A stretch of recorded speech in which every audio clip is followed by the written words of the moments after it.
Sir आता तुमचा आरोप काय आहे ते नेमकं सांगा. तुम्ही बैठकीत काय मुद्दा मांडला आणि कोर्टात कशासाठी? आज आम्ही बैठकीमध्ये हाच मुद्दा मांडला की या EVM मशीनबद्दल जी आम्ही तक्रार केली होती आमच्या प्रतिनिधींनी, त्या ठिकाणी आमचं ऐकलं गेलं नाही.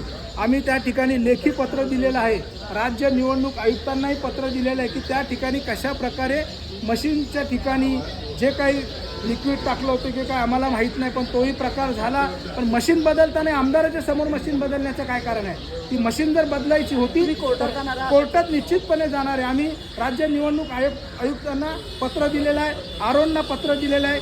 आम्हाला त्यांच्याकडून न्यायाची अपेक्षा आहे. जर न्याय नाही मिळाला तर आम्ही निश्चितपणे म्हणजे या निवडणुकीत ईव्हीएमचा घोटाळा झाला असं म्हणणं आहे तुमचं? या EVMचा घोटाळा निश्चित झालेला आहे. हे पहा, राज्यभर देशभर आज आपण पाहिलं असेल, राहुल गांधी असतील, स्वतः कधी न बोलणारे शरद पवार साहेब असतील, त्यांनी देखील EVM मशीनबद्दल शंका घेतली.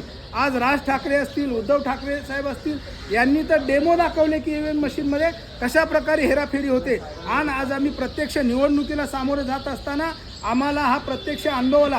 मी सुद्धा स्वतः हे बोलायचो की हरल्यानंतर बोलतात EVM मशीनमध्ये घोटाळा आहे, पण ज्या अर्थी आपण प्रत्यक्षपणे ज्यावेळेस आम्ही सामोरे गेलो आणि हा जो अनुभव आलेला आहे, अतिशय वाईट असा अनुभव आलेला आहे. आमची फक्त एकच रिक्वेस्ट असेल राज्याच्या मुख्यमंत्र्यांना आणि आमचे दोन्ही उपमुख्यमंत्री एकनाथजी शिंदे साहेब असतील, आमचे अजितदादा पवार साहेब असतील, ह्या जर प्रकारे जर ह्या निवडणुका होत असतील तर निश्चितपणे लोकशाही ही निश्चित संपुष्टात आलेली आहे आणि जनते